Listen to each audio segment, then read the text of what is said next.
تو حواری جو ہے وہ بیسیکلی کون تھے؟ عیسیٰ علیہ السلام کے ساتھی تھے، جیسے نبی صلی اللہ علیہ وسلم کے ساتھی جو ہے وہ صحابہ کہلاتے ہیں، اسی طرح عیسیٰ علیہ السلام کے جو ساتھی ہیں وہ حواری کہلائے۔ ان کی تعداد جو ہے وہ روایات میں 12 آتی ہے۔ اس کے علاوہ جو ہے وہی سے مراد یہاں پر وہی وہ نہیں ہے جو کہ قرآن مجید یا انبیاء پر یا پیغمبروں پر جو وہی آتی ہے، بلکہ عام لوگوں پر جو الہام ہوتا ہے اس کو بھی وہی اللہ تعالیٰ نے کہا۔ جیسے کہ موسیٰ علیہ السلام کی والدہ جو تھی، ان کو بھی ایک الہام ہوا تھا نا، وہ سورت کا نام ایگزیکٹلی مجھے یاد نہیں آ رہا، لیکن اس میں تھا کہ حضرت موسیٰ علیہ السلام کی والدہ کو اللہ تعالیٰ نے الہام کیا کہ تم اس بچے کی جان بچانا چاہتی ہو تو اس بچے کو صندوق میں ڈال کے دریائے نیل میں بہا دو۔ اور وہ جو دریا تھا وہ اچھا خاصا گہرا دریا تھا، اور دریا میں مگرمچھ بھی تھے، اور دریا جو تھا وہ بہت تیز بہاؤ کے ساتھ ایک مطلب تھا، تو اتنا آسان نہیں تھا اپنے بچے کو اس میں ڈال کر جو ہے وہ دریا میں بہا دینا۔ وہ بھی ایک رسکی کام تھا، لیکن اللہ تعالیٰ نے ان کے دل کو تھاما اور یہ خیال ان کے دل میں ڈال دیا۔ پھر حضرت مریم علیہ السلام کو بھی جو قسم کی جو الہامات ہوئے تھے وہ بھی وہی ہے، مطلب وہی وہ بھی الہام ہی کی جو ہے وہ قسم تھی، کہ جس میں تھا کہ فرشتے نے پکارا خود کو، تو اس طرح سے فرشتے نے پکارا وہاں پہ تو آتا ہے باقاعدہ کہ فرشتے نے انہیں پکارا، لیکن کچھ جگہوں پہ جیسے آپ دیکھتے نا کہ ان کے پاس جو رزق ہوتا تھا، تو جو وہ رزق تھا اس کے بارے میں مفسرین کہتے ہیں کہ وہ رزق جو ہے وہ بے موسمی پھل بھی ہو سکتے تھے، اور وہ رزق بیسیکلی جو ہے وہ علم اور حکمت بھی تھا، کیونکہ اس سے نا اس سے استدلال لیا جاتا ہے کہ جیسے ہی وہاں پر حضرت ہم نے سورہ آل عمران میں پڑھا تھا نا، کہ جیسے ہی حضرت زکریا ان کے پاس آتے ہیں اور ان سے کہتے ہیں کہ یا مریم انا لکی ھذا، یہ تمہارے پاس کہاں سے آیا، تو وہ کہتی ہیں کہ ھذا من عند اللہ، اللہ کی طرف سے ہے، اور وترزق من یشاء بغیر حساب، تو وہ جس کو بھی چاہیے وہ یرزق من یشاء بغیر حساب، اور وہ جس کو چاہتا ہے اپنے فضل سے جو ہے وہ عطا فرماتا ہے بغیر حساب کے۔ تو دین اینڈ دیئر پھر وہاں پر حضرت زکریا دعا مانگتے ہیں اپنے بچے کے لیے کہ فدعا ربہ نہیں ہنالک دعا زکریا ربہ، اسی وقت جو ہے اسی جگہ پہ وہ دعا مانگتے ہیں، پکارتے ہیں ربہ اپنے رب کو، اور کہتے ہیں کہ ربی حبلی من لدنک ذریۃ طیبہ، کہ مجھے جو ہے اپنے پاس سے ایک پاکیزہ اولاد عطا فرما۔ اور وہ اولاد کیوں مانگ رہے تھے؟ وہ اولاد اس لیے نہیں مانگ رہے تھے کہ جو ہے وہ ان کا سہارا بنے گی یا اس طرح، یا آگے آتا ہے کہ ان کو اپنے علم کی اور اپنی وراثت کی جو ہے وہ فکر تھی، اور انبیاء کی وراثت جو ہے وہ جائیدادیں نہیں ہوا کرتی، انبیاء کی وراثت جو ہے وہ ہوتا ہے علم ہوتا ہے، تو ان کو بیسیکلی علم کی فکر تھی، کہ جیسے انہوں نے ان کو علم و حکمت میں جب ایک لڑکی کو دیکھا تو اللہ تعالیٰ ان کو یہ خیال آیا کہ اللہ جب اس لڑکی کو بغیر کسی معلم کے، بغیر کسی اور چیز کے علم اتنا عطا کر سکتا ہے، تو میرے علم کی حفاظت کے لیے بھی اللہ تعالیٰ مجھے ایک اولاد عطا فرما سکتا ہے، تو اس لیے انہوں نے اولاد مانگی تھی۔ تو یہ بھی ایک وہ تھا، اور یہ بھی ہو سکتا ہے کیونکہ رزق، اولاد بھی رزق ہوتی ہے، تو اس لیے بھی انہوں نے کہ جب انہوں نے کہا کہ وہ یرزق من یشاء، تو یہاں پہ یہ ہے نا کہ وہ رزق دیتا ہے، تو انہوں نے رزق کے طور پہ اولاد مانگ لی۔ تو ایک ڈفرینٹ مطلب پرسپیکٹیوز ہیں اور مختلف آراء ہے، اللہ عالم۔ یہ حواری ہی دراصل سیدنا عیسیٰ علیہ السلام کی امت تھے، جنہوں نے اپنے آپ کو مسلمان کہا، عیسائی یا ناصری یا مسیحی نہیں کہا۔ یہ الفاظ بہت بعد کی پیداوار ہیں، اور ان کے لیے یہ نام ان کے دشمنوں یعنی یہود نے ان کے لیے تجویز کیے تھے۔ عیسیٰ علیہ السلام ناصرہ بستی میں پیدا ہوئے تھے، اور یہ بستی فلسطین کے ضلع، یہ گلیل لکھا ہوا یا گلیل لکھا ہوا ہے، گلیلی ہے شاید، میں ایگزیکٹلی اس کو سمجھ نہیں پائی، گاف لام یہ لام میں واقع تھی۔ اس لحاظ سے یہود انہیں ناصری یا گلیلی بدعتی فرقہ کہتے تھے، یعنی کہتے تھے یہ ہم سے ڈائیویٹڈ ہیں، تو ان کو اس طرح کے ناموں سے پکارتے تھے۔ اور مسیحی بھی دشمنوں کا رکھا ہوا نام تھا، جسے بعد میں عیسائیوں نے نہ صرف گوارا بھی کیا بلکہ بعد میں اس نسبت پر فخر کرنے لگے۔ جیسے آج بھی آپ تھوڑا سا دین پڑھنے لگے، لوگ آپ کو وہابی کہنے لگتے ہیں، تو جو ہے آپ فخر سے اس بات پہ کہہ سکتے ہیں کہ ہاں ٹھیک ہے، آپ اگر ہمیں وہابی کہتے ہیں تو وہاب تو اللہ کا نام ہے، تو ہم ہیں اللہ کے بندے۔ تو بلکہ بعد میں اس نسبت پر فخر کرنے لگے اور آج تک مسیحی کہلاتے ہیں۔ مسیح کیونکہ ان کا نام تھا نا حضرت عیسیٰ علیہ السلام کا۔ اللہ تعالیٰ نے ان لوگوں کو مسلمان یا انصار یا نصارہ کے نام سے ذکر کیا ہے۔ اذ قال الحواریون یا عیسی ابن مریم هل يستطيع ربك أن ينزل علينا مائدة من السماء قال اتقوا الله إن كنتم مؤمنين اذ قال جب کہا الحواریہ حواریوں نے یا عیسیٰ ابن مریم یعنی عیسیٰ ابن مریم هل يستطيع، یہ تھوڑا سا نا ایک سخت جملہ ہے کہ کیا یستطیع استطاعت رکھتا ہے، طاقت رکھتا ہے ربو کا آپ کا رب ينزل علینا مائدتن کہ وہ ہم پر ایک مائدہ اتارے۔ مائدہ کیا ہے؟ دسترخوان، ایک ایسا خوان جس میں کھانے چنے ہوئے ہوں آسمان سے۔ قال اتقوا اللہ، تو انہوں نے کہا کہ اللہ سے ڈرو، اللہ کا تقوی اختیار کرو، ان کنتم مؤمنین اگر تم مومن ہو، یعنی ان کو اس طرح سے باز رہنے کو کہا۔ حواریوں کے اس مطالبے سے یہ بات کھل کر سامنے آ جاتی ہے کہ عیسیٰ علیہ السلام کے متبعین آپ کو الہ یا اللہ یا ابن اللہ یا تین خداؤں میں سے ایک خدا نہیں سمجھتے تھے، بلکہ انہیں محض اللہ کا بندہ اور اس کا رسول سمجھتے تھے، ورنہ ان کے مطالبے کا انداز کچھ اور ہوتا۔ وہ یہ نہیں کہتے کہ آپ کا رب، پھر وہ کہتے کہ آپ ہی اتار دیں۔ عیسیٰ علیہ السلام نے جواب میں فرمایا کہ اللہ تعالیٰ کی قدرت کا امتحان مت لو، اس سے ڈرتے رہو اور اس کی فرما بردار بن کر رہو۔ یہ ہل رہے ہیں بیٹا۔ اور فرما بردار کا یہ کام نہیں ہوتا کہ اپنے آقا کا امتحان لینا شروع کر دے۔ تو آگے کیا ہوا؟ قالو نریدو ان نأکل منہا، قالو انہوں نے کہا نریدو کیا نریدو کہ ہم چاہتے ہیں، نریدو یہ نون جو ہے ہم اور را واو دال اس کا روٹ ورڈ ہے رود، را واو دال سے ارادہ بھی اسی لفظ سے ہوتا ہے کہ ہمارا ارادہ ہے یا ہم یہ چاہتے ہیں ان نأکلا کہ ہم کھائیں، نأکلا اکلا سے ہے حمزہ کاف لام اکلا، ہم کھائیں منہا اس میں سے وتطمئن قلوبنا اور ہمارے دل جو ہے وہ مطمئن ہو جائے۔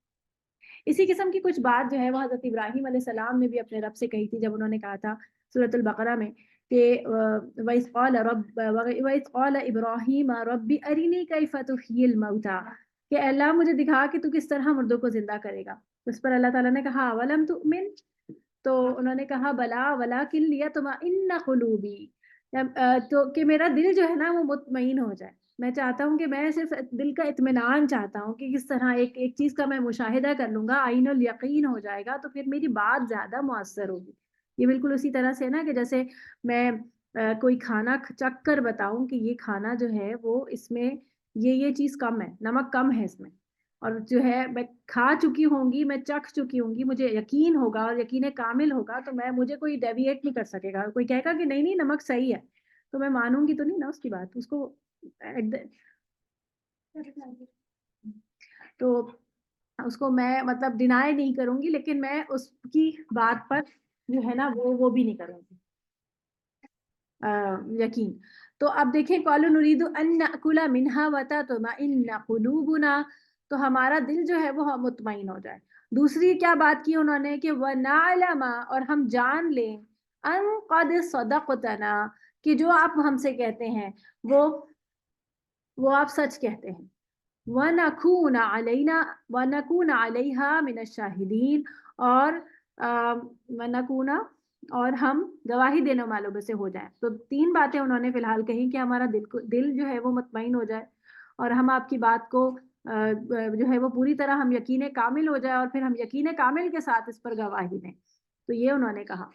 حواری جو اسلام لا چکے تھے وہ سیدنا عیسیٰ علیہ السلام سے یہ پوچھنے لگے کہ کیا تمہارے رب میں اتنی تو قدرت ہے کہ ہم پر آسمان سے تیار شدہ کھانا نازل کرے؟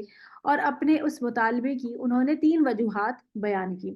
ایک یہ کہ ہم فکر معاش کے دھندوں سے آزاد ہو کر یکسو ہو کر اللہ کی عبادت کر سکیں، دوسرے یہ کہ ہمیں یہ یقین ہو جائے کہ آپ جو کچھ کہہ رہے ہیں وہ بالکل حقیقت ہے اور اللہ واقعی ہر چیز پر قدرت رکھتا ہے، اور تیسرا یہ کہ جس دن اس قرآن کا نزول ہوگا ہم اس دن خوشی کا جشن اور عید منائیں، اور آئندہ بھی اس دن جو ہے وہ عید مناتے رہیں گے۔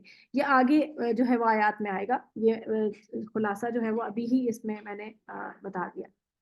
تو یہ آگے ہے کہ قولا عیسیٰ ابن مریم اللہم ربنا، اے اللہ، اے ہمارے رب، انزل علینا مائدۃ من السماء، کہ اللہ ہم پر مائدہ اتار آسمان سے، تکون لنا عیدن، تو وہ ہو جائے ہمارے لیے عید کا دن، عیدن اولنا و آخرینا، ہمارے پہلوں کے لیے بھی اور ہمارے آگے آنے والے بعد آنے والے لوگوں کے لیے بھی، وہ آیتم من کا، اور تیری طرف سے ایک نشانی بھی ہو، ورزقنا، اور تو رزق عطا فرما ہمیں، وانت خیر الرازقین، بے شک تو بہت ہی بہترین رزق دینے والا ہے، رزق دینے والوں میں سے ہے۔ عیسیٰ ابن حضرت لیکن حواری سیدنا عیسیٰ کے سمجھانے پر بھی اپنے مطالبے سے باز نہ آئے۔ آخر عیسیٰ علیہ السلام نے اپنے پروردگار کے حضور ان لوگوں کا یہ مطالبہ پیش کر دیا اور دعا کی کہ ان لوگوں کے لیے غیب سے رزق عطا فرما، جو سب اگلوں اور پچھلوں کے لیے ایک یادگار خوشی کا دن قرار پائے، اور یہ ایسا معجزہ ہوگا جسے سب لوگ اپنی آنکھوں سے دیکھ لیں گے۔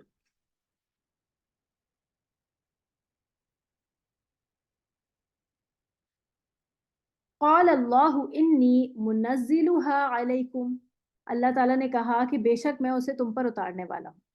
فمن یکفر بعد منکم، پھر اگر کوئی اس پر کفر کرے گا، اس کے بعد، اس کے اتر جانے کے بعد اس چیز کا انکار کرے گا، فَإِنِّي أُعَذَّبُهُ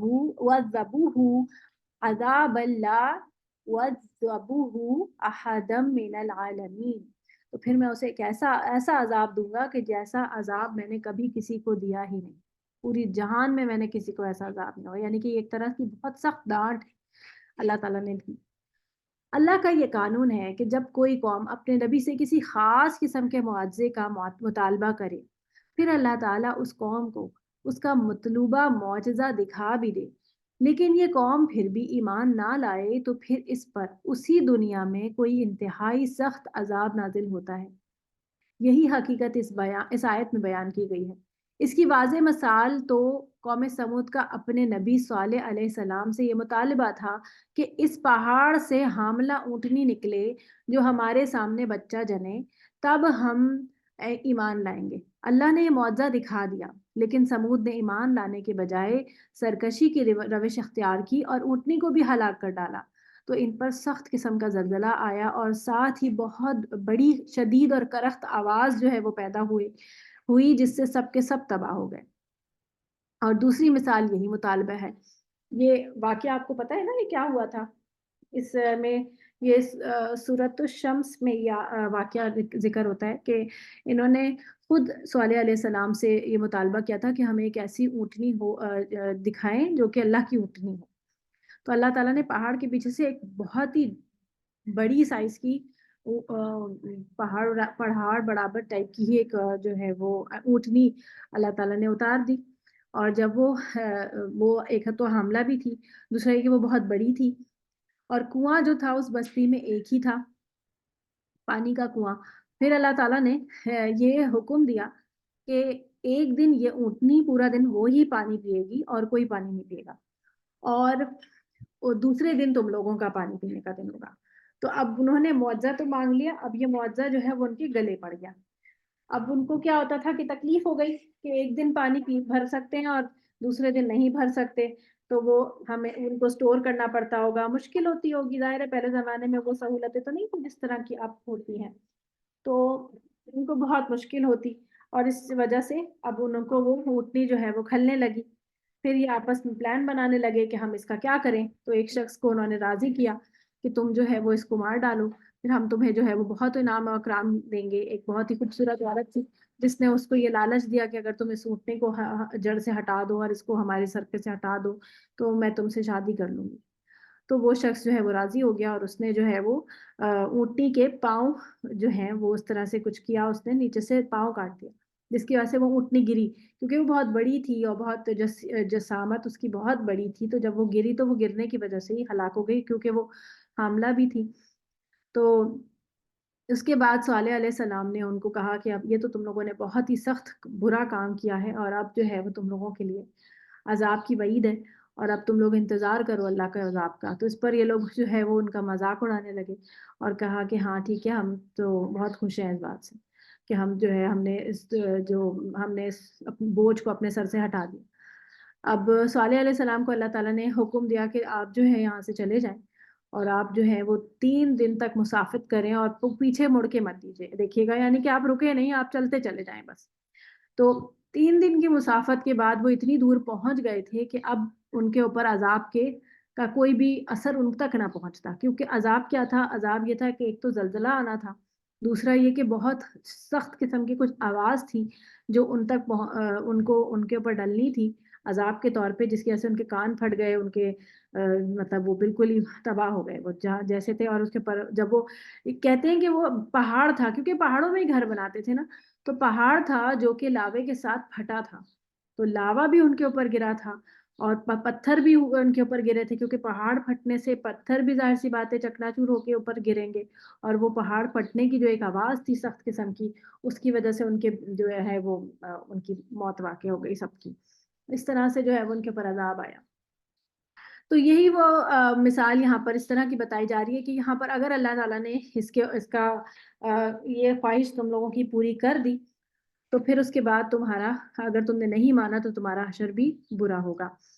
اس زمن میں جو ہے وہ کچھ دو احادیث جو ہے وہ یہاں نقل کی گئی ہیں، اس کو پڑھ لیتے ہیں.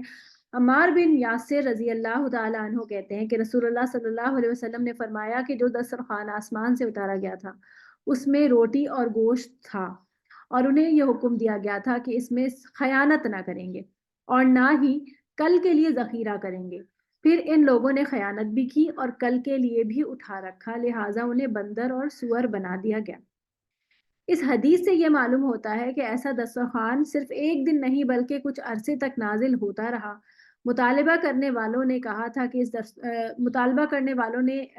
اس دسترخوان سے غریب، نادار، مزدور اور معذور اور بےکس لوگ جو ہے وہ کھایا کریں گے، مگر بعد میں کھاتے پیتے لوگ بھی اس میں سے کھانے لگے.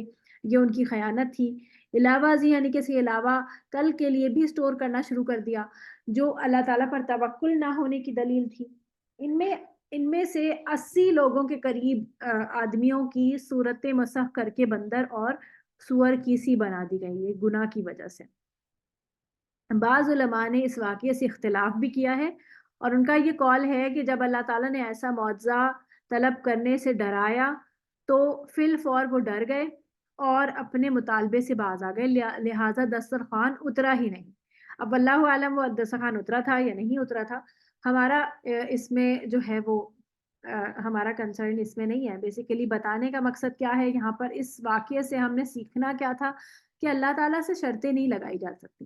ٹھیک ہے کہ یہ ہوگا تو ہم یہ کریں، اگر یہ ہوگا یا اس طرح کی کہ ہم پر یہ ہو جائے، اور ہم اللہ سے شرطیں نہیں لگا سکتے کیونکہ ہم جو ہے نا اللہ کی مخلوق ہیں، ہم اللہ تعالیٰ کے تابع ہیں، ہم اللہ تعالیٰ کا امتحان نہیں لے سکتے. جیسے نا کچھ لوگ جو ہوتے ہیں نا وہ قرآن مجید سے مطلب پڑھنے والے بھی ہوتے ہیں قرآن کو، اور کبھی وہ نا قرآن میں اللہ تعالیٰ کا ہی امتحان لینے لگتے ہیں کہ فال نکالنے لگتے ہیں کہ میں اس طرح بہت پریشان ہوں تو چلو آؤ میں کھول کے دیکھتی ہوں کہ اللہ مجھے کیا جو ہے وہ کرتا ہے، اللہ کیا میں ایسی کھول کے دیکھوں کہ مجھے کیا ہدایت ملتی ہے. وہ ایک جو نیت ہوتی ہے نا بیسیکلی پیچھے، اگر تو نیت ٹیڑھ نکالنے کی ہے تو پھر جو ہے وہ چیز خرابی کی طرف لے جاتی ہے. لیکن اگر نیت ایسی ہے کہ انسان ویسے ہی بیٹھا ہے پریشان ہے اور ویسے ہی اس نے قرآن مجید کھولنے کی کوشش کی، چلو اب میں قرآن ہی پڑھ لیتا ہوں، کچھ سمجھ نہیں آ رہا تو اللہ ہی میری مدد فرمائے، تو اس طرح سے قرآن کھول لیا، تو جو نیت ہوگی وہ اللہ کو معلوم ہے. انسان کے دل کا ایک ایک خیال جو اللہ تعالیٰ کے دل میں، انسان کے دل میں جو بھی خیال گزرتا ہے وہ بھی اللہ جانتا ہے، جو وسوسہ آتا ہے اللہ تعالیٰ وہ بھی جانتا ہے، کون سا خیال انسان کا ارادہ بن جاتا ہے، کون سا خیال انسان کی نیت بن جاتا ہے، اللہ تعالیٰ سب جانتا ہے. تو ہم اللہ کو دھوکہ تو نہیں دے سکتے.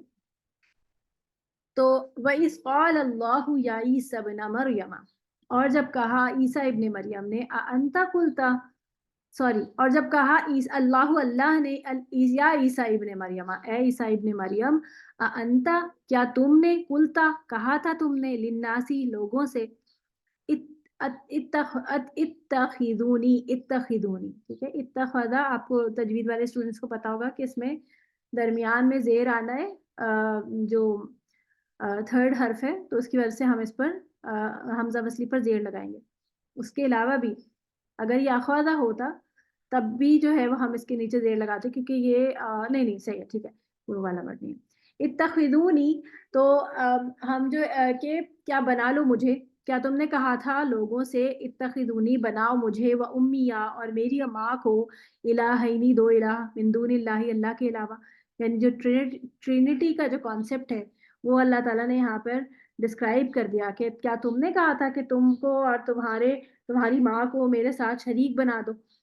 تو قولا، تو وہ کہیں گے، یہ کہ اصل میں بیسیکلی قرآن جو ہے وہ آپ کو قیامت کا منظر سنا رہا ہے اس وقت، کہ قیامت کے دن اللہ تعالیٰ یہ سوال کریں گے عیسیٰ علیہ السلام سے. تو وہ کہیں گے سبحانک، پاک ہے تو، ما یکون لی، ما نہیں، یکونو، یہاں سے میں اس کا میننگ ہی پڑھ لیتی ہوں.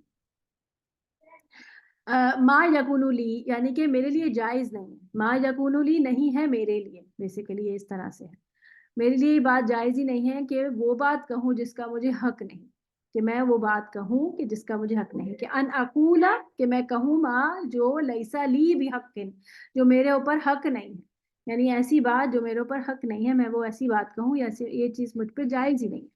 اگر میں نے یہ کہا ہوتا تو یقیناً تو اسے جانتا ہوتا. ان کنتو، اگر میں کہتا، قلتہو، یہی بات اس کہتا اسے، اگر کنتو ہوتا میں، قلتہو کہتا میں اسے، فقد تو تحقیق، علمتہو تو سے جانتا، تعلمو تو جانتا ہے، ما جو فی نفسی میرے نفس میں ہے، میرے اندر جو کچھ بھی ہے وہ تو جانتا ہے. یہ حضرت عیسیٰ علیہ السلام کے الفاظ ہیں. ولا، اور نہیں، عالم میں جانتا، ما فی نفسک نفسی کا تیرے نفس میں جو ہے، جو تیرے اندر جو بات ہے وہ میں نہیں جانتا، لیکن میرے اندر کی ہر بات تو جانتا. انک انت علام الغیوب، بے شک تو ہی عالم الغیب ہے، سب کچھ جاننے والا، علم غیب کی. اب یہاں پر دیکھیں کتنے الفاظ میں یہ علم غیب کی نفی فرما رہے ہیں کہ میں نہیں جانتا وہ چیز ہے جو تو جانتا ہے. یہ سوال قیامت کے دن ہوگا، اور مقصد اس سے اللہ کو چھوڑ کر کسی کو معبود بنا لینے والوں کی ڈانٹ اور تنبیہ ہے کہ جن کو تم معبود اور حاجت روا سمجھتے ہو وہ تو خود اللہ کی بارگاہ میں جواب دہ ہیں. حضرت عیسیٰ علیہ السلام کتنے واضح الفاظ میں اپنی بابت علم غیب کی نفی فرما رہے ہیں. ما قلت لهم الا ما امرتنی به ان اعبدوا اللہ ربی ربکم، اور کیا ہے کہ میں نے تو انہیں کہا تھا، ما قلت میں نے تو کہا تھا، لہم انہیں، کہ اس کے سوا کچھ بھی نہیں کہا تھا، بلکہ میں نے انہیں اس کے سوا کچھ نہیں کہا تھا جس کا تو نے مجھے حکم دیا تھا کہ اللہ کی عبادت کرو. یعنی میں نے وہی کہا تھا جس کا تو نے مجھے حکم دیا تھا، اس کے علاوہ اور کچھ نہیں کہا تھا، جو میرا اور تمہارا رب ہے، اور میں ان پر گواہ تھا جب تک ان میں رہا. پھر جب تو نے مجھے اٹھا لیا تو تو ہی ان پر نگران تھا، اور تو ہر چیز پر گواہ ہے. اب یہاں دیکھیے، فلما توفیتنی، جب تو نے مجھے اٹھا لیا. اب یہ جو یہ تو وفا ورڈ ہے، توفا، اس کا معنی ہوتا ہے اس کا معنی جو ہوتا ہے اس کا معنی ہوتا ہے کہ اٹھانا. بیسیکلی روح بھی جو ہے وہ بھی اٹھائی جاتی، لیکن اس کا معنی جو ہے وہ مرنا نہیں ہے. یہاں پر مراد جو ہے وہ مرنا نہیں ہے، یہاں مراد جو ہے وہ ہے کہ اللہ تعالیٰ تو نے مجھے جب یہاں سے، یعنی اس دنیا سے جو ہے وہ اٹھا لیا. حضرت عیسیٰ علیہ السلام نے توحید اور عبادت رب کی یہ دعوت عالم شیر خوارگی، یعنی کہ دودھ پیتے ٹائم، جب چھوٹا بچہ ہوتا ہے تب سے ہی دی نا. جب انہوں نے کہا تھا، سورہ مریم میں ہم پڑھتے ہیں کہ جب انہوں نے جو ہے وہ بولنا شروع کیا تھا تو انہوں نے کہا تھا کہ میں اللہ کا رسول ہوں، اور میں اس لیے آیا ہوں تاکہ تم اللہ کی عبادت کرو. تو اسی وقت اللہ تعالیٰ کی توحید کا انہوں نے وہ کر دیا تھا، اقرار کیا تھا.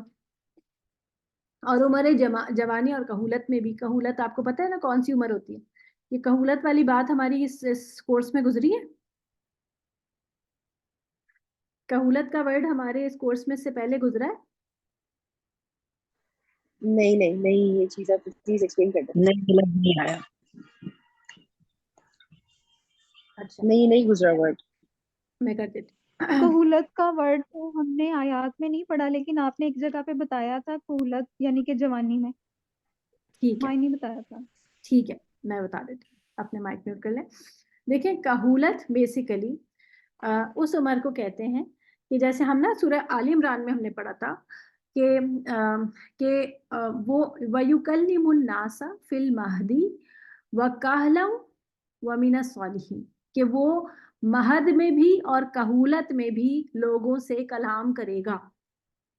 تو اس میں مفسرین لکھتے ہیں کہ کہولت کا لفظ کہنے کی کیا ضرورت تھی، اگر تو جیسے بھائی چھوٹا بچہ بول رہا ہے یہ بات تو ماورا عقل ہے نا کہ چھوٹا بچہ بول رہا ہے یہ بات الگ سے کہنے کی ضرورت ہے، لیکن پھر یہ کہنا کہ کہولت میں بھی یعنی بڑی عمر میں بھی وہ بات کرے گا. بڑی عمر میں تو سبھی بات کرتے ہیں نا، وہ کوئی عجیب بات تو نہیں ہے، لیکن اس کو اسپیشلی الگ سے ہائی لائٹ کیوں کیا گیا، اس کی وجہ جو ہے وہ مفسرین اس کو بتاتے ہیں کہ کہولت کی عمر ہوتی ہے 40 سال، میچور عمر کو کہتے ہیں بیسیکلی، اور مرد کی جو میچور عمر ہوتی ہے نا وہ 40 کے بعد شروع ہوتی ہے. پتہ ہے آپ کو مرد دیر سے میچور ہوتے ہیں، خواتین جو ہوتی ہیں عورتیں جو ہے نا وہ جلدی میچور ہو جاتی ہیں، اور مرد جو ہوتے ہیں وہ دیر سے میچور ہوتے ہیں. اس میں نا اکثر جیسے نئے شادی شدہ جوڑے ہوتے ہیں تو اکثر جو ہے وہ لوگ جو ہیں وہ کہتی ہیں، خواتین کہتی ہیں مطلب پریشان ہوتی ہیں کہ ہسبینڈ ہمارا خیال نہیں رکھتے، یا یہ کہ ان کو سمجھ ہی نہیں ہے اب ہم کو کوئی چیز چاہیے تو وہ ان کو اس چیز کی پہلے سے انہیں فکر ہونی چاہیے، خود ہی پتہ ہونا چاہیے کہ ہمیں اگر کوئی چیز ضرورت ہے تو وہ ہم سے پوچھ لیں، اب ہم سے نہیں کہا جا رہا تو وہ خود ہی سمجھ جائیں اس باتوں کو. ایسا ہوتا ہے نا شروع کی شادیوں میں. تو آپ کو پتہ ہے کہ بہت کم الا ماشاء اللہ، ایسا نہیں ہے کہ سارے ہی مرد ایسے ہوتے ہیں، لیکن میجورٹی جو ہے مردوں کی وہ دیر سے میچور ہوتی ہے. تو لڑکی کے حساب سے اگر دونوں برابر کی عمر کے ہیں فرض کریں تو لڑکی جلدی میچور ہو جاتی ہے اور لڑکا جو ہے وہ دیر ٹائم لگاتا ہے اس کو جب تک ذمہ داریاں پڑتی ہیں کچھ سال گزرتے ہیں پھر جا کے اس کو تھوڑا شعور آتا ہے کہ اچھا یہ سب چیزیں میں نے کرنی ہے اور یہ مجھے پہلے سے اس کی پلاننگ کرنی چاہیے، یہ سب کرنا چاہیے. تو ویسے ہی میں ایک بتا رہی تھی کہ اسی لیے نا شادی کے شروع میں انڈرسٹینڈنگس جو ہیں وہ مشکل بھی ہوتی ہیں، اور پھر ہم یہ بھی کہتے ہیں نا کہ لڑکی کو زیادہ جو ہے وہ صبر کرنا پڑتا ہے، زیادہ اس کو جو ہے وہ کمپرومائز کرنا پڑتا ہے. وہ وجہ یہی ہے کہ لڑکی میچور ہے اس حساب سے. اب آپ دیکھیں 2 بچے لڑ رہے ہیں، یہ اس کا مطلب یہ بالکل بھی نہیں ہے کہ عورت کو ہم جو ہے وہ لیٹ ڈاؤن کر رہے ہیں یا عورت کو ہم کہہ رہے ہیں کہ تم ہی صبر کرتی رہو، کیونکہ اکثر پھر کے بعد جو ہے نا پھر اس طرح سے چلی جاتی ہے کہ پھر خواتین جو ہے اس بات سے کو مائنڈ کرتی ہیں کہ کیوں بھائی ہم ہی کیوں کریں ہمیشہ صبر اور ہم ہی کیوں کریں. تو بات اس کی ایک وجہ ہے نا، لاجک ہے نا. اس کی لاجک یہ ہے کہ عورت جو ہے وہ جلدی سمجھدار ہو جاتی ہے، سمجھ بوجھ اس کو یہ ساری پیسوں کے معاملات اور یہ ساری چیزیں اس کو تھوڑا زیادہ سمجھ آنے لگ جاتی ہے چیزوں کو. پھر یہ کہ اس کی باڈی میں کچھ چینجز بھی آنا شروع ہو جاتی ہیں جب وہ ظاہر ہے جب شادی ہوتی ہے، اب وہ پریگننٹ ہے تو اس کو اب اس کی جو چیزیں ہیں اس کی جو نیڈز ہیں اس کو ہی پتا ہوں گی نا، اس کے شوہر کو تو فوراً نہیں پتا چلتا، اور پہلے بچے میں تو ویسے ہی کچھ نہیں سمجھ آ رہا ہوتا. تو اس لیے بھی اس کے علاوہ یہ کہ دیکھیں جب 2 بچے لڑ رہے ہوتے ہیں نا تو آپ کس بچے کو سمجھاتے ہیں، چھوٹے کو کہ بڑے کو؟ موسٹلی سب سے پہلا ٹارگٹ ہمارا بڑا بچہ ہوتا ہے کہ تم سمجھدار ہو، تم مت لڑو اس سے، تم سمجھدار ہو، مجھے پتا ہے تمہیں بڑی بات سمجھ آئے گی، تم لڑائی ترک کر دو. ایسے ہی ہوتا ہے نا. تو اسی لیے ہم عورتوں کو زیادہ ایڈوائز کر رہے ہوتے ہیں یا عورتوں کو زیادہ ایڈوائسز مل رہی ہوتی ہیں کہ تم جو ہے وہ صبر کر لو، تھوڑا سا برداشت کر لو، پھر انشاءاللہ آگے حالات جو ہیں وہ بہتر ہوں گے. تو انشاءاللہ تو اسی طرح سے جو ہے وہ پھر گھر بھی چلتے ہیں. اگر جو خواتین جو بچیاں جو ہے وہ تھوڑا سا مائنڈ فلی کام کرنا شروع کر دیتی ہیں، تھوڑا سا ریلیکس رہتی ہیں اور پھر چیزوں کو جو ہے پہلے سمجھتی ہیں اور کچھ ٹائم دے دیتی ہیں تو ان کے گھر بچ جاتے ہیں. لیکن جو پہلے ہی اسٹیج پہ یہ کہنے لگتی ہیں کہ نہیں بھائی ہمارے تو یہ حقوق پورے نہیں ہو رہے، یہ نہیں ہو رہے اور یوں نہیں ہو رہا، اور تو پھر ان کے جو ہے پھر ظاہر ہے پھر مسائل بڑھ جاتے ہیں. اچھا جو کہولت کی جو عمر ہوتی ہے نا وہ ہوتی ہے 40 سال. ٹھیک ہے، تو 40 سال کی عمر حضرت عیسیٰ علیہ السلام کی ابھی تک آئی ہی نہیں. حضرت عیسیٰ علیہ السلام جو ہے وہ 33 سال کی عمر میں اللہ تعالیٰ کے پاس ان کو اللہ تعالیٰ نے انہیں اٹھا لیا. تو کہولت کی عمر ان کی آنی ہے، اسی لیے قرآن میں اس کو اسپیشلی مینشن کیا گیا کہ کہولت کی عمر میں بھی وہ کلام کریں گے. کلام کرنے کے لیے انہیں دنیا میں موجود ہونا ہوگا نا. تو دنیا میں موجود ہونے کے لیے وہ کلام کرنے کے لیے پھر اس دنیا میں آئیں گے، اور وہ جب آئیں گے تو پھر اس کے بعد وہ 40 سال تک بھی پہنچیں گے، پھر اس کے بعد ان کی اور مزید عمر ہوگی. پھر احادیث میں آتا ہے قیامت کے جو بیان کی جو احادیث آتی ہیں اس میں آتا ہے کہ قیامت سے پہلے وہ نزول فرمائیں گے، اور پھر وہ یہیں رہیں گے، ایک اسلامی ریاست قائم کریں گے، وہاں پر ان کی شادی بھی کریں گے، بچے بھی ہوں گے، اور پھر وہ طبعی موت جو ہے وہ ان کی ہوگی، اور انہیں نبی کریم صلی اللہ علیہ وسلم کے پہلو میں دفن کیا جائے گا. آپ کو پتہ ہے کہ حضرت نبی صلی اللہ علیہ وسلم کا جو روضہ رسول جو ہے صلی اللہ علیہ وسلم، وہاں پر 3 قبریں بنی ہوئی ہیں اور ایک قبر اس کی جگہ خالی ہے. اس خالی جگہ میں گمانے غالب یہ ہے کہ حضرت عیسیٰ علیہ السلام کو وہاں پر دفن کیا جائے گا. اچھا جی، حضرت عیسیٰ علیہ السلام نے توحید اور عبادت رب کی یہ دعوت عالم شیرخوارگی میں بھی دی، جیسا کہ سورہ مریم میں ہے، اور عمر جوانی اور کہولت میں بھی. اس کو ذرا میں مٹا لوں.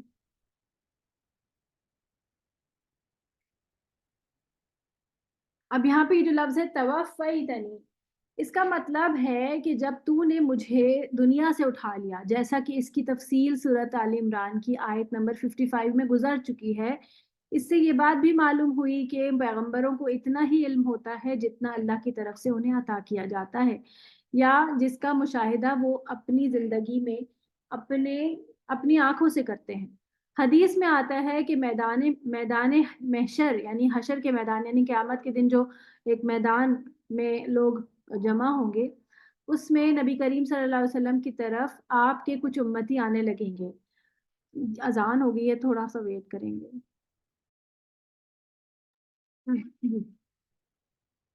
تو میدان حشر میں نبی کریم صلی اللہ علیہ وسلم کی طرف آپ کے کچھ امتی آنے لگیں گے، تو فرشتے ان کو پکڑ کر دوسری طرف لے جائیں گے.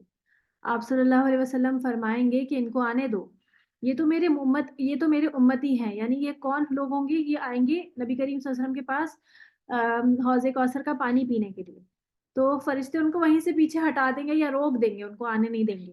تو نبی کریم صلی اللہ علیہ وسلم ان سے کہیں گے فرشتوں سے کہ ان کو آنے دو، یہ تو میرے امتی ہیں. نبی کریم صلی اللہ علیہ وسلم انہیں کیسے پہچانیں گے؟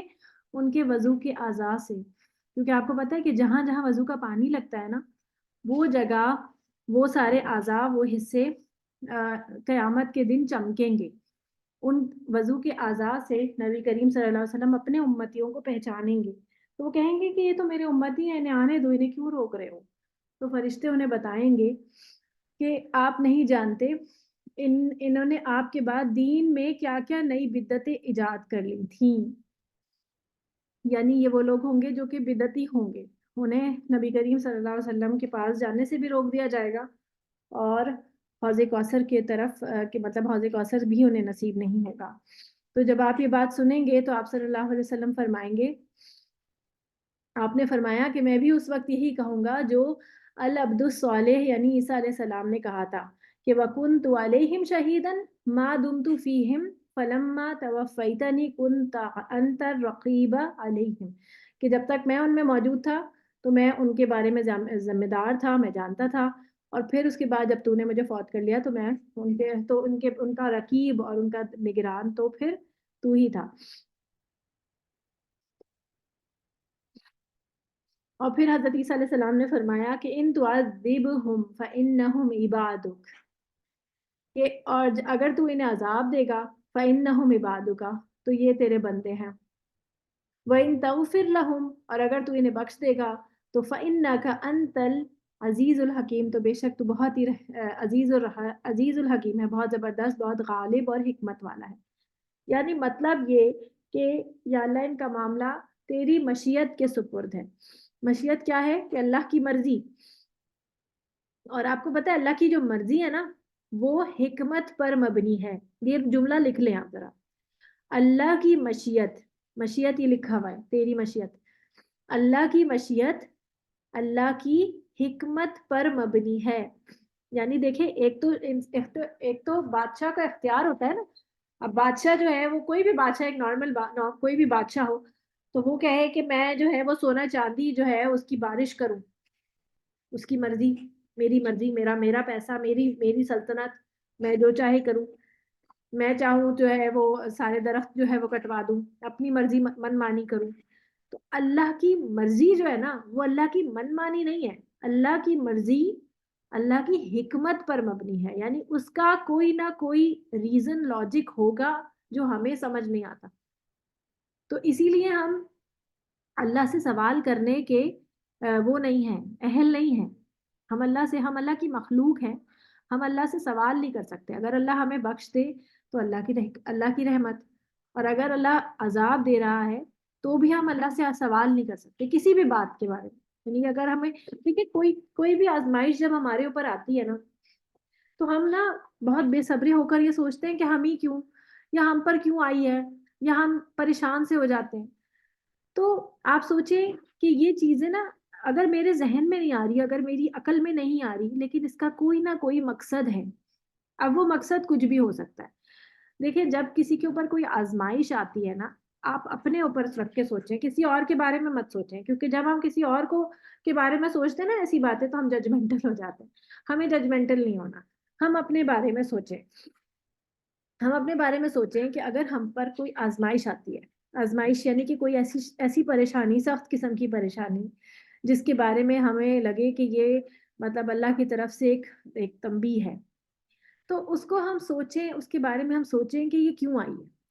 کیوں کا مطلب کیوں، یہ نہیں سوچنا کہ میں ہی کیوں، بلکہ کیوں کا مطلب یہ سوچنا ہے کہ ایسی کیا وجہ ہے یا ایسا کیا چیز ہے جو کہ میں جس کی طرف میری توجہ دلائی جا رہی ہے اس آزمائش کے ساتھ. کیونکہ آپ دیکھیں کہ انسان اگر نارمل کھاتا پیتا ہے، ہر نعمتوں کے ساتھ ہے اور خوش باش ہے تو وہ عموماً زیادہ غور و فکر نہیں کرتا ہے. جب اس کے اوپر کوئی مصیبت آتی ہے، کوئی مشکل آتی ہے نا، تب اس کو غور و فکر کے جو دروازے ہوتے ہیں نا اس کے لیے وہ کھل جاتے ہیں. پھر انسان جو ہے وہ سوچتا ہے کہ ایک دم پوز لگتا ہے، انسان کی جو انجوائمنٹ والی لائف ہوتی ہے نا اس میں ایک دم پوز آتا ہے، ایک دم بریک آتا ہے کہ یہ کیا ہوا، مطلب اچھی بھلی زندگی سب کچھ چل رہا تھا تو یہ اچانک سے کیا ہوا ہے. تو اس ٹائم رک کے یہ سوچنا چاہیے کہ کیا ایسی وجہ ہے، کیا ایسا کام ہے جو کہ مجھ سے غلطی ہو رہی ہے، کوئی چیز ہے جو میں غلط کرنے جا رہی ہوں، یا یہ کہ کوئی ایسا کام ہے جو مجھے کرنا چاہیے جس کی طرف اللہ تعالیٰ مجھے توجہ دلا رہے ہیں. کیونکہ آپ کو بتائیں کہ آزمائش کی وجوہات کیا ہے. ایک تو وجہ یہ ہوتی ہے، سب سے بیسک وجہ سے سب کو ہی معلوم ہے کہ اگر کسی مومن کو ایک کانٹا بھی چبھے تو اس کے اوپر اور وہ صبر کرے تو اس پر اس کو اجر و ثواب کی خوشخبری ہے. تو اجر و ثواب تو اسے ملے گا صبر کرنے پر کوئی بھی آزمائش آتی ہے. دوسرا یہ کہ اس کے گناہ بخشیے جاتے ہیں، کیونکہ جو ہے اگر آپ اس پہ صبر کرتے ہیں، کوئی آزمائش ہے اس پہ صبر کرتے ہیں تو اجر و ثواب تو ملے گا. تیسری وجہ ہوتی ہے اللہ تعالیٰ چاہتے ہیں کہ وہ آپ کو قریب کریں اپنے. اللہ تعالیٰ آپ کے درجات بلند کرنا چاہتے ہیں، کیونکہ اللہ خود بھی تو بلند ہے نا، تو ہمیں بلند کر کے اللہ اپنے قریب ہی کرے گا. تو اللہ ہمیں اپنے قریب کرنا چاہتا ہے. نارملی حالات میں نمازیں پڑھتے ہوئے نارمل حالات میں ہم اللہ کے قریب ہو نہیں پا رہے، تو اللہ چاہ رہا ہے کہ میں اس بندی کو اپنے بہت قریب کر لوں اور ذرا جلدی کر لوں. تو اللہ ایسی کوئی آزمائش ڈالے کہ جس کی وجہ سے انسان صبر کر کے تھوڑے ٹائم میں، زیادہ مشکل برداشت کر کے تھوڑے ٹائم میں اللہ کے زیادہ قریب ہو جائے. اللہ یہ چاہتا ہے. پھر تیسری وجہ یہ ہو سکتی ہے کہ اللہ تعالیٰ جو ہے وہ کسی ایسے نقطے کی طرف آپ کی توجہ یا میری توجہ کرانا چاہتے ہیں کہ جس کی طرف ہماری توجہ نارملی عام دنوں میں نہیں جا رہی، کہ کوئی ایسا کام ہے جو کہ مجھ سے سرزد ہو رہا ہے لا علمی میں اور وہ نہیں ہونا چاہیے، تو وہ اس طرف میری توجہ کروائی جا رہی ہے کہ رکو ذرا، سوچو کہ ہو کیا رہا ہے، کیا کر رہے ہو، دیکھو ذرا آس پاس، غور کرو، غور و فکر، بیسیکلی تدبر. دوسرا یہ کہ ہو سکتا ہے کہ تمہارا کوئی ایسے کام ہے جو تم پر ڈیو ہیں، تمہیں کرنے چاہیے تھے، تم رک کر سوچو کہ تم کون سا کام ہے جو تمہارے اوپر لازم تھا اور تم نہیں کر رہے ہو، تمہیں کرنا چاہیے تھا. تو یہ تمام چیزیں جو ہے وہ آزمائشوں کے سبب ہیں. تو جب بھی انسان کے اوپر آزمائش آئے نا تو انسان یہ ضرور سوچے کہ کیوں آ رہی ہے. ٹھیک ہے، یہ نہ سوچے کہ میں ہی کیوں. یہ ناشکرے والے کلمات ہیں، کیونکہ جو منافق ہوتا ہے نا وہ سوچتا ہے، وہ کہتا ہے، وہ مایوس ہو جاتا ہے اور کہتا ہے کہ میں ہی کیوں، میں نے کیا گناہ کیا تھا، یا مجھ پہ ہی کیوں آ رہی ہے یہ بات. تو آگے چلتے ہیں. تو اللہ کی جو مشیت ہے وہ اللہ کی حکمت پر مبنی ہے.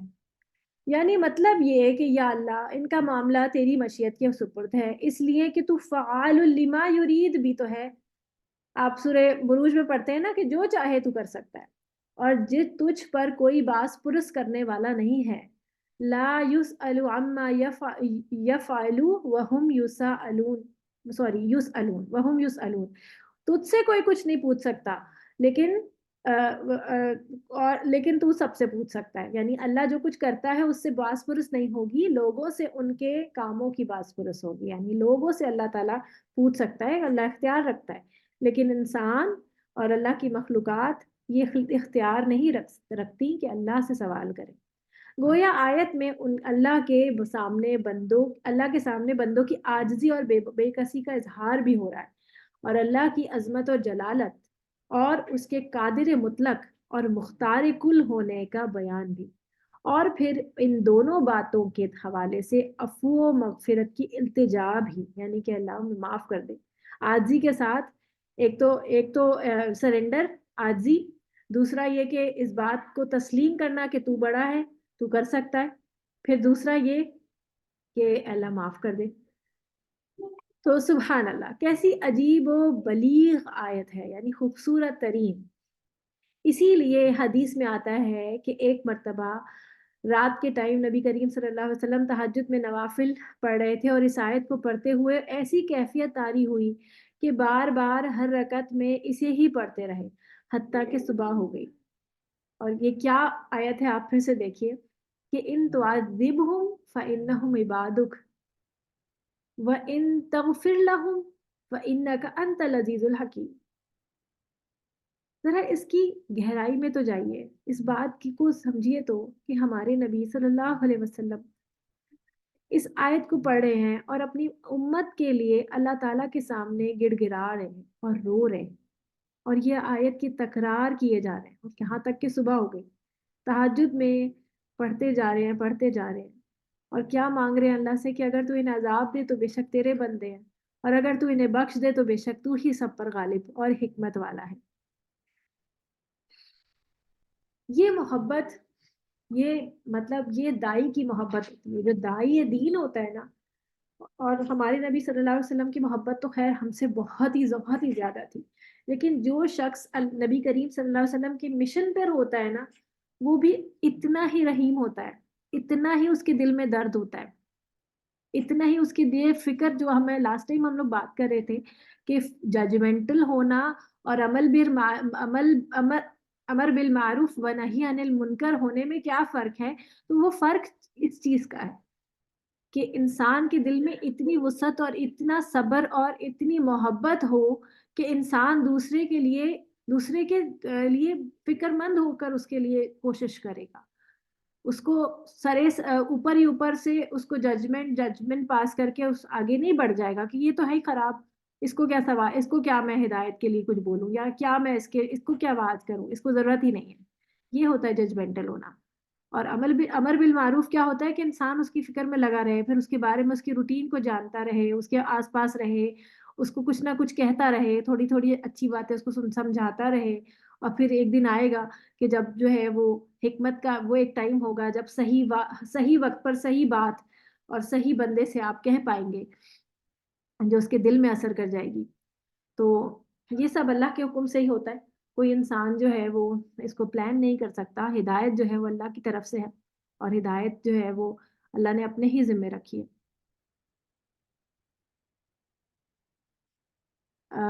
نبی کریم صلی اللہ علیہ وسلم کی بات کریے ثانیہ کہ ہم پہچان لیں گے انہیں، نبی کریم کو پہچان لیں گے. آپ نے کچھ لکھا ہے؟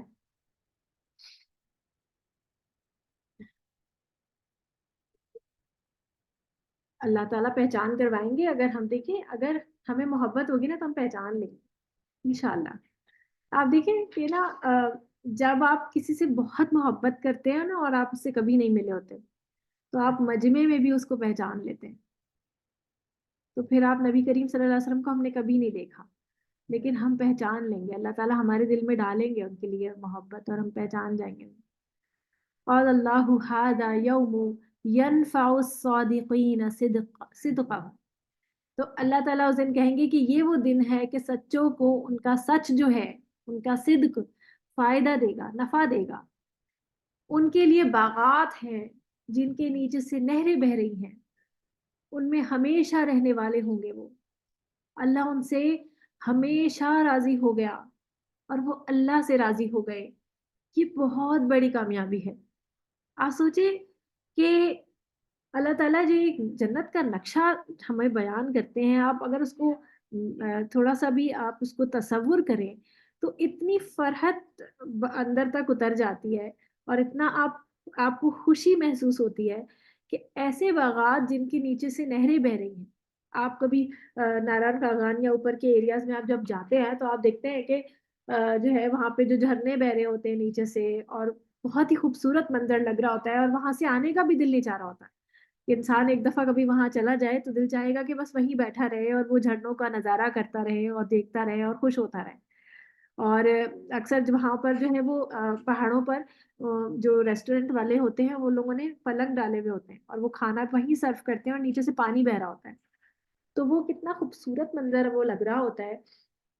اور یہ تو ایسے کہہ رہے ہیں کہ مطلب یہاں پر تو جو جنت کا جو بیان ہے وہ تو ایسے ہے کہ جیسے گھروں کے نیچے سے بھی جو ہے وہ جنتیں جو سوری گھروں کے نیچے سے بھی جو ہے وہ بہ رہے ہوں گے جھرنے اور نہریں بہ رہی ہوں گی.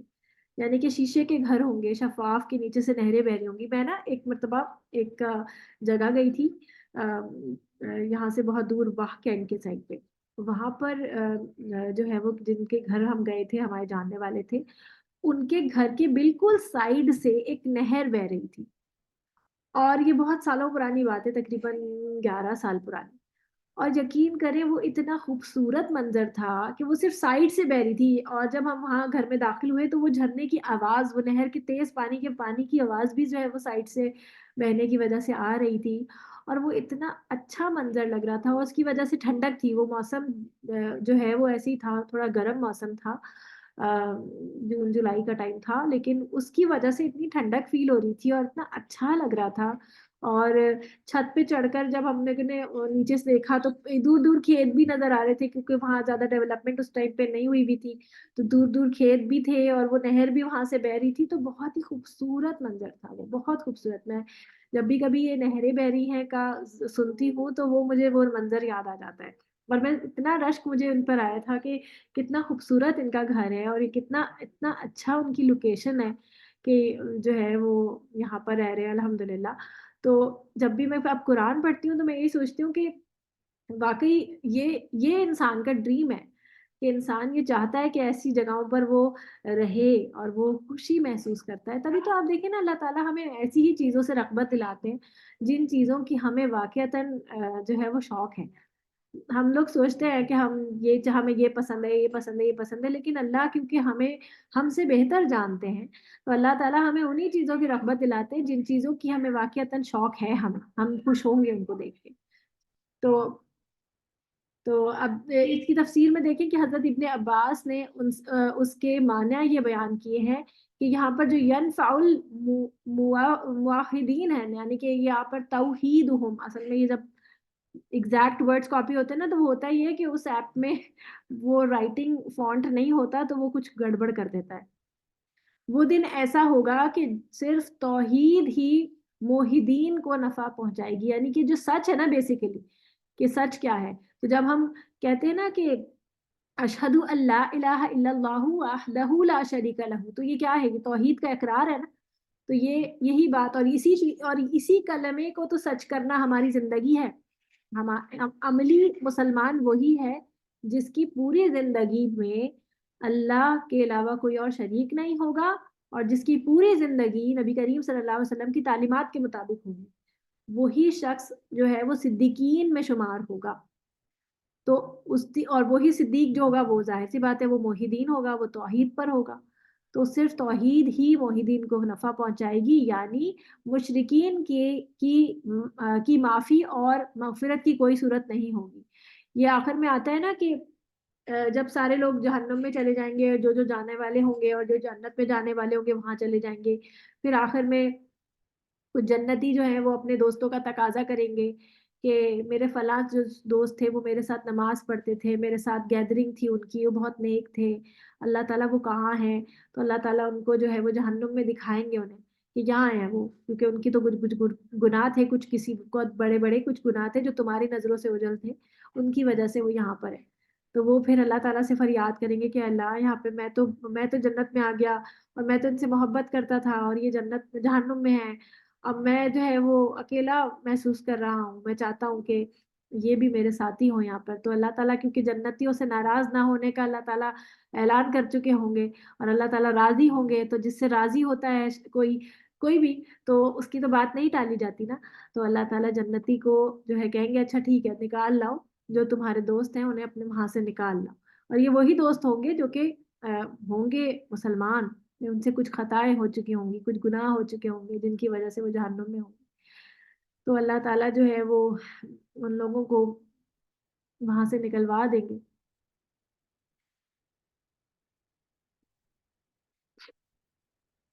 تو کبھی میں سوچتی ہوں کہ اللہ تعالیٰ ہم سب کو جنت میں ملائے اور اللہ تعالیٰ ہمیں جنت کے کھانوں میں سے کھلائے اور جنت کی مہمانی کروائے، لیکن اگر کبھی آپ مجھے وہاں نہ پائے تو میرا سوال کیجیے گا، اللہ سے میرے بارے میں پوچھیے گا۔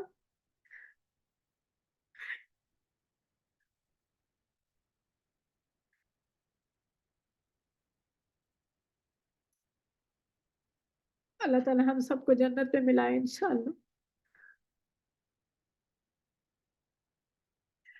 تو آخر میں پھر حضرت آدم علیہ السلام بھی گزریں گے وہاں سے اور وہ بھی کہیں گے کہ اللہ تعالیٰ آپ نے میری اولاد کو جہنم میں جلا دیا، تو اللہ تعالیٰ انہیں کہیں گے کہ اپنے جتنے جتنے نکالنے ہیں نکال لو یہاں سے، تو جہنم میں سے وہ اپنی جو استطاعت کے مطابق جو بھی اللہ تعالیٰ حکم دیں گے ان لوگوں کو وہاں سے نکال لیں گے۔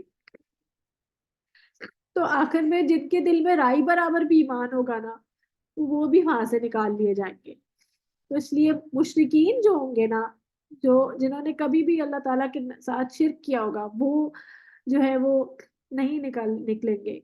لیکن میں آپ کو ایک بات بتاؤں کہ جو شرک ہے نا، یہ ایسے ایسے باریکی سے ہمارے دل کے اندر صلاحیت کرتا ہے کہ جیسے حدیث کے مفہوم کے مطابق کالی اندھیری رات میں کالے پہاڑ پر کالی چونٹی چل رہی ہو، تو سوچے وہ نظر ہی نہیں آئے گی نا، کالی رات بھی کالی، پہاڑ بھی کالا، چوٹی بھی کالی، اور چوٹی ہوتی کتنی چھوٹی سی ہے، پہاڑ کے مقابلے میں تو بہت ہی بالکل کچھ بھی نہیں ہوتی ہے۔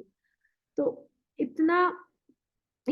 اتنی باریکی سے جو ہے وہ شرک جو ہے وہ دل میں داخل ہو جاتا ہے۔ تو اس لیے شرک سے بچنے کی باقاعدہ دعا کیا کریں، کیونکہ حضرت ابراہیم علیہ السلام نے بھی نا اپنے لیے یہ دعا کی تھی کہ اللہ مجھے میری اولاد کو، اللہ مجھے اور میری اولاد کو شرک سے اور بتوں کی پرستش سے بچانا۔ تو ہمیں بھی یہ دعا جو ہے نا سیکھنی چاہیے اور یہ دعا مانگنی چاہیے۔ مجھے 1 منٹ دیجیے گا، میں وہ دعا آپ لوگوں کے پاس لکھتی ہوں۔ تو دیکھیں دعا پڑھ لیتے ہیں اس کو۔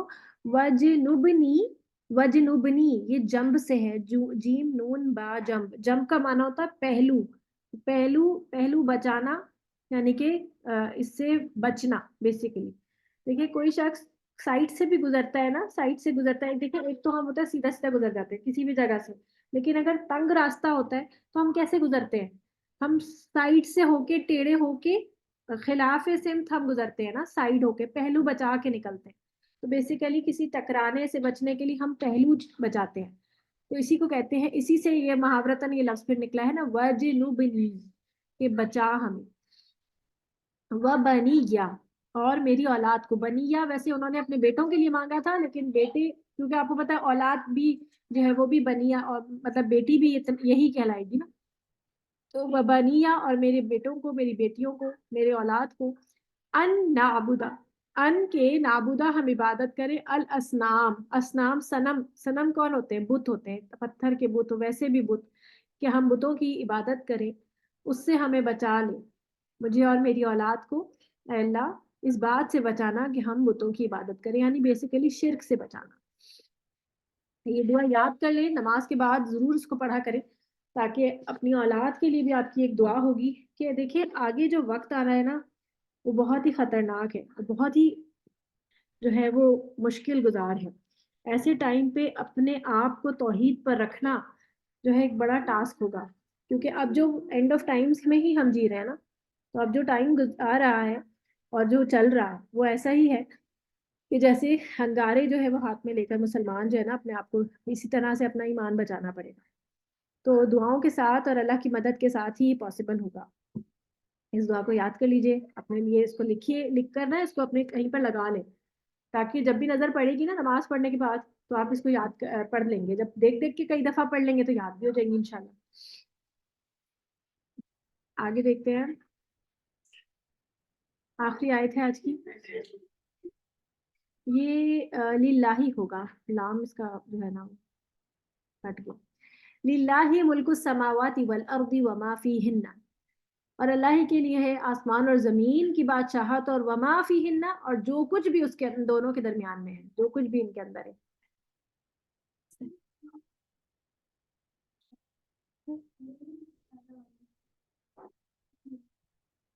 وَهُوَ عَلَى كُلِّ شَيْءٍ قَدِيرٌ، اور یہ بہت مطلب وَهُوَ عَلَى، اور اللہ تعالیٰ ہر چیز پر قادر ہے۔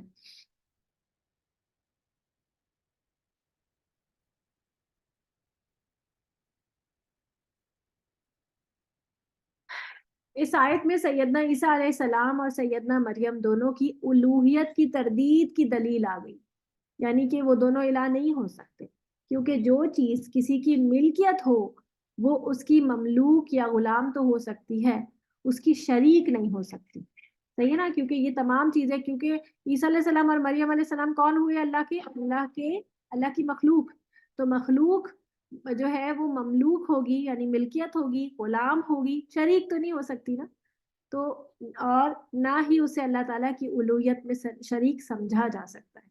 یہ چیز یعنی کہ یہ بات درمیان میں ایک دم سے آ جاتی ہے، تو یہ کوئی بھی بات جو ہے نا وہ نہیں ہے، بے مقصد نہیں ہوتی اللہ کی آیات۔ کبھی آپ خالی جو ہے نا ترجمہ پڑھ رہے ہوتے ہیں تو کبھی لگتا ہے کہ ابھی دیکھیں یہ کیا بات آ رہی ہے، یہ بات آ رہی ہے جنت کی بات آ رہی ہے، اور پھر اچانک جو ہے وہ اللہ تعالیٰ کی آ رہی ہے کہ للہ ما فی السماوات و ما فی الارض۔ تو بیسیکلی اس کا کنیکشن اس پوری سورت کے ساتھ شروع ہو رہا ہے۔ ہم نے سورت اسٹارٹ کہاں سے کی تھی؟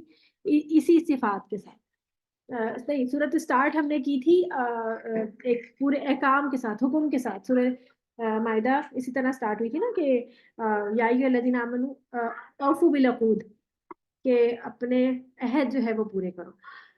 تو الحمدللہ رب العالمین، اللہ تعالیٰ نے ہم سے یہ کام لیا، اللہ تعالیٰ نے ہم سے جو ہے وہ ایک مشکل کام اللہ تعالیٰ نے ہم سے لیا، کیونکہ قرآن مجید کے بارے میں آتا ہے نا کہ اگر یہ قرآن مجید ہم نے پہاڑ پہ نازل کیا ہوتا تو پہاڑ جو ہے وہ اس کے بوجھ سے اور اس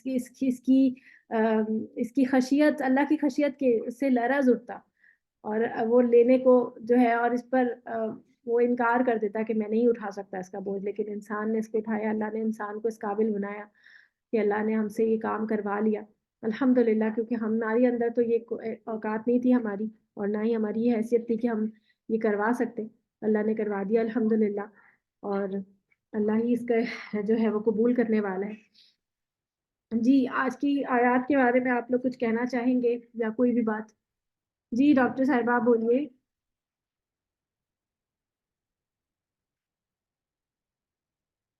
جی ڈاکٹر۔ السلام علیکم۔ وعلیکم السلام ورحمۃ اللہ۔ میں پوچھنا چاہ رہی ہوں کہ لیکچر کے شروع میں آپ نے رب حبلی والی جو دعا پڑھی تھی نا، تو وہ کون سے پیغمبر کی تھی؟ کون سی دعا پڑھی تھی میں نے؟ ربی حبلی حکمہ والحقنی بالصالحین؟ نہیں جی جی جی، یہ والی تو میں نے آج شروع کے لیکچر میں آج پہلی دفعہ پڑھی تھی۔ شروع میں پڑھی تھی نا، تھوڑا میرے مس ہو گیا وہ۔ ربی حبلی من لدنک ذریات طیبات، اچھا وہ یہ والی والی حضرت زکریا والی دعا، یہ ہے اچھا ٹھیک ہے۔ سورہ آل عمران میں لیکچر کے شروع میں، مطلب میں جب زکریا علیہ السلام کا ذکر کری تھی تب۔ جی جی، وہ تھوڑا سا میرا مس ہو گیا۔ اچھا اچھا، وہ انہوں نے دعا مانگی تھی کہ اللہ مجھے جو ہے وہ اپنے پاس سے پاکیزہ اولاد عطا فرما. یہ سورہ آل عمران کی آیت ہے. میں آیت آپ کو ڈھونڈ کے بتا دیتی ہوں. حضرت زکریا علیہ السلام کی تھی. جی حضرت زکریا علیہ السلام. ٹھیک ہے جزاک اللہ. یہ مس ہو گئی تھی میرا. ٹھیک ہے، یہ ہے آیت نمبر ہاں جی، سورہ آل عمران کی آیت نمبر 38 ہے. یہ آیت نمبر 38. ٹھیک ہے. ذالک دعا زکریا ربہ قال رب هب لي من لدنك ذریۃ طیبہ، کہ مجھے اپنے پاس سے من لدنک، اپنے پاس سے ذریۃ طیبہ، پاکیزہ اولاد عطا فرما. انک سمیع الدعاء، بے شک تو بہت سننے والا ہے دعاؤں کا. تو جو بھی لوگ جو ہیں اولاد کے لیے دعائیں کر رہے ہیں نا، وہ اس دعا کو اپنا شعار بنا لیں، اس دعا کو پڑھا کریں. انشاءاللہ اللہ تعالیٰ اپنے اذن سے آپ کو اولاد عطا فرمائے گا انشاءاللہ. ٹھیک ہے جزاک اللہ. اور کوئی کچھ کہنا چاہے گا آج کی آیات کے بارے میں؟ آج ہمارا سورت کمپلیٹ ہو گئی ہے اور سفر تمام. الحمدللہ. الحمدللہ. اور بہت مزہ آیا آپ لوگوں کے ساتھ. الحمدللہ بہت ہی نائس اسٹوڈنٹس ہیں آپ لوگ، اور بہت ہی تمیز اور طریقے سے پڑھتے ہیں. سوال کرنا ہوتا ہے تب بھی بہت ہی بے ہنگم طریقے سے آپ لوگ کوئی بات نہیں کرتے. الحمدللہ مجھے بہت مزہ آتا ہے آپ لوگوں کے ساتھ پڑھتے اور پڑھاتے ہوئے. الحمدللہ. تو میرا تو ہمیشہ یہ اچھا ایکسپیرینس رہتا ہے آپ لوگوں کے ساتھ. الحمدللہ. اور اچھا، رمضان کے بعد شروع کر دیجیے گا کچھ اور. انشاءاللہ ضرور. سورۃ البقرہ کا ارادہ ہے ہمارا رمضان کے بعد، اور رمضان میں بھی نا ہمارا دورہ قرآن کا ارادہ ہے. دورہ قرآن ہم ٹھیک. پلان کر رہے ہیں. انشاءاللہ آپ کو گروپ میں اناؤنس کر دیں گے کہ کس طرح سے. اسی طرح سے ہم لیں گے، یہ جو آن لائن ہوتا ہے اسی طرح لائیو لیں گے. اور لیکن میں نہیں پڑھاؤں گی، ایک اور ٹیچر سے میری بات ہوئی ہے، انشاءاللہ وہ کروائیں گی. اور دیکھتے ہیں اسکیجول جو بھی وہ ڈیسائیڈ کرتی ہے، پھر میں انشاءاللہ آپ کو بتاؤں. جی اور کوئی کچھ کہنا چاہے؟ ٹھیک ہے جزاک اللہ. کسی نے کچھ اور شیئر کرنا ہے؟ اچھا، آپ لوگوں نے نا کل ضرور کلاس اٹینڈ کرنی ہے. کل میں ایک سمری بھی دوں گی. اس کے علاوہ آپ لوگوں نے اس میں شرکت کرنی ہے، اپنے ایکسپیرینس شیئر کرنے ہیں. اور میں دعا کر لیتی ہوں، پھر اس کے بعد میں بولتی ہوں. اعوذ باللہ من الشیطان الرجیم. سبحانک اللہم و بحمدک، اشہد ان لا الہ الا انت، استغفرک و اتوب الیک.